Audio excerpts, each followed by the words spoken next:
ada ketakutan apa ya si pelapor ini sehingga mau mengeluarkan duit sejumlah 4 miliar? Ada ketakutan apa? Nyari-nyari kontak personnya Nikita Mirzani. Kalau tidak ada apa-apa dengan produknya, untuk apa? Ya. Sampai mengeluarkan 4 miliar. Apalagi perlu digaris bawah ya, yang cari ini, yang cari pertama kali untuk pertemuan itu bukan bukan Nikita. Tapi DRG yang mencari jalan supaya bisa ketemu dengan Nikita. Saya yakin ini ada dugaan yang namanya jebakan. Pasti ada dugaan itu. Diduga ya. Karena kami yakin sekali kalau misalnya Nikita yang aktif, yang melakukan komunikasi, yang mencari, mungkin beda lagi ceritanya. Memang pasal disangkakan menurut kami, ini benar-benar sangat merugikan Nikita Mirzani. Artinya bahwa kejahatan di skincare itu ada. Mafia itu ada. Nah sekarang tinggal bagaimana penegakan hukumnya. Ya bisa dikatakan mengarah ke sana ya, kepada klien kami. Karena mungkin saja secara hukum klien kami tidak bisa dijerat atau diseret-seret gitu loh. Karena memang orangnya orang baik kok. Nggak ada itunya niatan mau meres. Dia bilang sama saya, Mas Unan, saya punya 70 klinik kecantikan. Buat apa saya main-main di hasil-hasil seperti ini gitu. Jadi dia kan nggak tahu apa. Gitu. Dia hanya diminta. Ya, kayak pelapor yang kemarin tuh kan dia yang cari. Dia yang minta tolong ke dokter klien kami. Dia minta tolong supaya dijembatani. Nah dijembatani kok sekarang pengacaranya setiap hari ribut. Ini harus jadi tersangka, ini harus jadi tersangka, harus ikut ditahan. Ini sindikat. Sindikat bagaimana? Ini dokter kok dibilang sindikat? Ini juga dokter bukan dokter abal-abal gitu loh. Kok dibilang sindikat? Jadi juga saya menghimbau lagi nih kepada kuasa hukum pihak pelapor ya. Pihaknya DRG itu jangan membangun opini membuat wah ini sindikat jadi tidak cukup dengan hanya Nikita Mirzani dan Mail. Jangan begitu, jangan memaksa-maksain ini gitu loh situasi. Kalau sindikat justru yang kami ketahui ada sindikat mafia skincare. Daripada teriak-teriak istilahnya dokter baik-baik punya 70 klinik dibilang mungkin sindikat harus ikut tersangka, mendingan sama-sama yuk kita berantas nih mafia skincare. Berani nggak gitu loh ya kan? Lebih penting kepentingan klien atau kepentingan publik masyarakat gitu loh. Jangan dibalik-balik lah, jangan dipaksakan gitu loh. Kalau orang memang tidak menerima uang, orang tidak ada niat untuk bekerja sama untuk memeras kliennya, jangan dikait-kaitkan terus gitu loh. Kayak nggak ada kerjaan lain aja sih. Berarti Dr. Oki nggak ada peran apapun bang ya dalam kasus Niki. Sementara dengan apa yang dia ceritakan, dengan bukti yang ada, ya memang tidak ada. Nah kalau ditanya gini lagi, saya sekarang balik lagi bertanya nih, ya apa yang ada di pemikiran si pelapor dokter RG ini sehingga mau mengeluarkan duit 4 miliar, 4 miliar loh, bukan 4 juta, bukan 40 juta, bukan 400 juta. Padahal kalau cuma sekedar ingin memasukkan NM dengan 400 juta itu sudah bisa. Tapi 4 miliar ini kan duit yang sangat banyak. Ada ketakutan apa ya si pelapor ini sehingga mau mengeluarkan duit sejumlah 4 miliar? Ada ketakutan apa? Itu jadi pertanyaan sampai sekarang. Tolong dijawab. Kuasa hukumnya tolong jawab, ada ketakutan apa? Sampai kliennya mau menyerahkan 4 miliar itu bukan duit sedikit loh. Ada ketakutan apa? Itu. Kalau memang tidak ada yang dikhawatirkan, untuk apa? Nyari-nyari kontak personnya Nikita Mirzani. Kalau tidak ada apa-apa dengan produknya, untuk apa? Sampai mengeluarkan 4 miliar. Nggak tahu ya kalau menurut dia 4 miliar itu duit kecil. Kalau menurut kami itu duit yang sangat luar biasa banyak. Artinya ada satu ketakutan apa? Satu lagi bang tentang kabar Oki yang mengenalkan ke dokter Oki itu benar apa nggak sih bang kabar itu bang? Dokter Oki mengenalkan NM ke RG gitu. Ya kan sudah dibilang. Jadi dokter Oki ini memang sepengetahuan saya ya, sepengenalan saya 5 tahun saya kenal beliau beliau orangnya baik. Beliau orang yang nggak senang ribut, ya nggak senang ribut. Beliau itu kadang kalau sini temen, ya kalau dia bisa damein dia damein. Kalau nggak bisa ya dia nggak mau ikut campur gitu loh. Nah inilah yang terjadi saat ini. Jadi kalau orang baik mau menjembatani teman sama teman, apalagi perlu digaris bawah ya, yang cari ini, yang cari pertama kali untuk pertemuan itu bukan bukan Nikita, tapi DRG yang mencari jalan supaya bisa ketemu dengan Nikita. Gitu ya. Setahu saya nih, saya banyak nih teman premannya. Kalau namanya palak atau pemerasan, itu biasanya yang aktif itu adalah si pelakunya. Mana ada korban menyerahkan diri, minta dipalak, minta diperas gitu kan nggak ada. Ini setahu saya, nggak tahu Bung Nahab, ya kan? Ya. Jadi memang kalau pemerasan itu kan harusnya kan jelas-jelas yang pelakunya yang harus aktif. Dan orang kalau mau meras, ya kan, contohnya, itu kan tidak mungkin juga kalau orang tidak ada masalah dengan yang bersangkutan. Faktanya kan yang sekarang yang mengaku korban, dia yang mencari, menyerahkan uang kepada yang bersangkutan. Apakah itu dia anggap pemerasan? Saya yakin sekali nanti di pengadilan itu akan dibuktikan. Karena apa? Karena yang mencari yang namanya yang mengaku korban ini yang mencari NM melalui DRO ini. Lalu menyerahkan uang sebanyak itu untuk apa? Kalau tidak ada sesuatu yang melatar belakangi penyerahan duit tersebut. Apakah sukarela? Apakah hibah? Karena pemerasan dan pengancaman itu beda loh, ancaman hukumnya berat. Diancam pakai cara apa?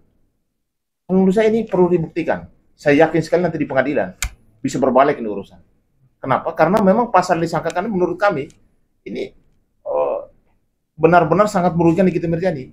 Yang notabene dia bukan asal muasal dia yang melakukan pemerasan itu, yang meminta, malah korban yang datang lewat seseorang untuk supaya berkomunikasi dengan kita dan korban yang mencari pelaku. Iya, jadi korban yang mencari pelaku. Lalu dia kembali lagi bernama korban. Saya yakin ini ada dugaan yang namanya jebakan.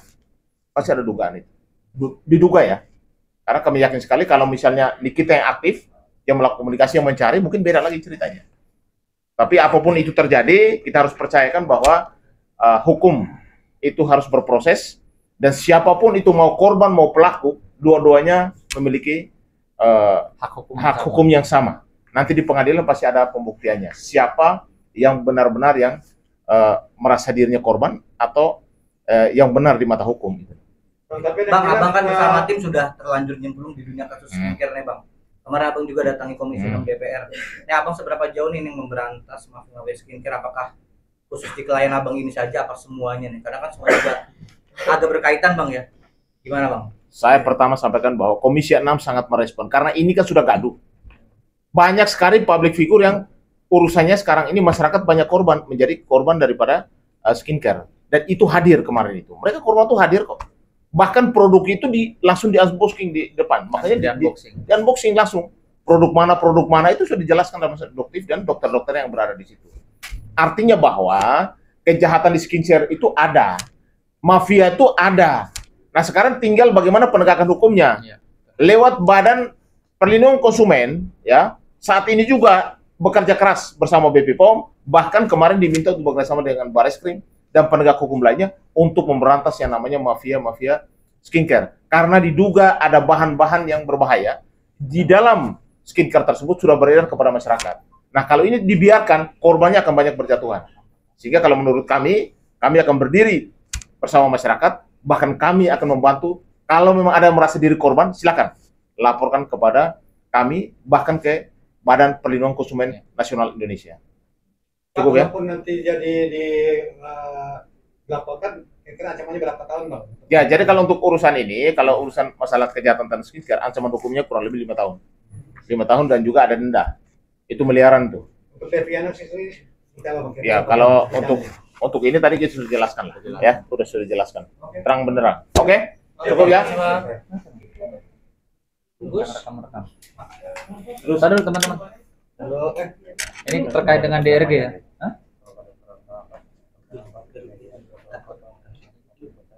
Bacain aja. Ini terkait dengan DRG ya. Rekam-rekam itu ada pasalnya. Siap. Ya. Jadi terkait masalah merekam-rekam secara diam-diam, kami juga sudah pelajari juga. Yang nantinya apabila itu dilakukan yang nantinya merugikan klien kami, jelas dari perspektif Undang-Undang ITE itu sudah jelas diatur dalam pasal 31 Undang-Undang Nomor 19 Tahun 2016 ya. Jadi di sini jelas merekam secara diam-diam atau kegiatan untuk mendengarkan, merekam, membelokkan, mengubah, menghambat dan atau mencatat transmisi informasi elektronik dan atau dokumen elektronik yang tidak bersifat publik, baik menggunakan jaringan kabel komunikasi maupun jaringan nirkabel seperti pancaran elektromagnetis atau radio frekuensi. Jadi terkait masalah itu, pelanggaran atas intersepsi atau penyadapan ini adalah dipidana penjara paling lama 10 tahun dan atau denda paling banyak 800 juta rupiah. Berbeda kalau memang dari pihak kepolisian maupun kejaksaan memang itu dikecualikan. Jadi kalau masyarakat sipil melakukan merekam cara diam-diam itu sudah jelas hukumannya 10 tahun maupun denda 800 juta rupiah dari perspektif Undang-Undang ITE. Gitu. Artinya tanpa izin, tanpa kesepakatan. Ya betul, tanpa izin, tanpa kesepakatan mengambil gambar, merekam cara diam-diam. Jadi gitu ya Pak pengacara DRG, tolong disampaikan ya, diedukasi kliennya bahwa apa yang dilakukan kliennya itu ada dugaan pelanggaran pasal juga ya. Jadi tolong diedukasi, namanya kita ini advokat ketika menangani satu perkara, menangani klien itu namanya penasihat hukum. Jadi ini sudah barusan dibacakan sama Pak Imam bahwa rekam-merekam ya sesuatu yang tanpa hak, tanpa izin itu dapat dijerat dengan undang-undang. Nah, tolong Pak pengacara sampaikan ke Ibu dokter ya bahwa hati-hati dalam rekam-rekam. Jangan bilang ya kalau nggak ngerekam nggak punya bukti, gitu loh ya. Jadi setiap orang ingat punya hak hukum yang sama di Republik ini. Kalau DRG punya hak hukum melaporkan, begitu juga tidak menutup kemungkinan ya pihak yang dilaporkan juga punya hak untuk melaporkan adanya dugaan rekam-rekam tanpa izin. Ya. Gitu. Apalagi sampai beredar di masyarakat. Jangan pakai alasan saya ngerekam karena kan saya buat bukti, buat laporan. Ya, faktanya kan beredar. Benar nggak teman-teman? Beredar kan rekaman suaranya kan? Bocor. Gitu loh. Siapa yang membocorkan? Nanti bisa ditemukan setelah adanya laporan polisi. Gitu ya Pak Imam ya. Ancamannya juga nggak main-main loh, 10 tahun. Ya. Jadi tolong Pak penasihat hukum diberikan pencerahan hukum. Jangan cuma sibuk.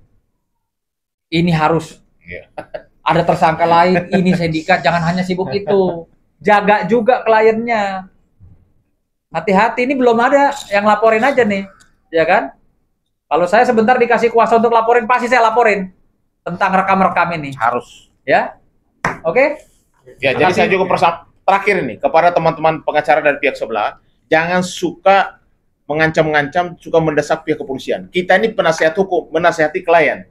Kalau polisi punya tugasnya, ya jangan kita mendahului proses dari pihak kepolisian. Mari kita percaya kepada proses hukum, ya. Kami siap hadapi saudara. Ya, jangan suka ngancam-ngancam ya. Itu. Oke. Oke Bang, berarti ada niatan untuk melaporkan ya Bang? Bisa dong. Kalau niat pasti ada. Dokter sendiri mau melaporkan dong? Tidak menutup kemungkinan, ya. Karena pasalnya ada, ancamannya 10 tahun loh. Jadi mendingan Pak penasihat hukum buka lagi pasalnya, kasih tahu kliennya. Rekam-rekam itu ternyata nggak boleh.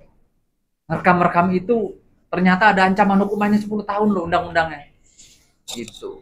Ya, Bang, seberapa yakin Dokter tidak akan jadi tersangka, Bang? Gimana? Seberapa yakin Dokter tidak akan jadi tersangka? Karena kan pihak sana kan Anda tersangka. Saudara ini kok klien kita mau dijadikan tersangka oleh siapa? Proses saja belum, jangan ikuti pengacara sebelah. Mereka bukan polisi, kita akan tunggu itu. Ini jangan-jangan. Oh jangan-jangan, Bu. Jangan-jangan.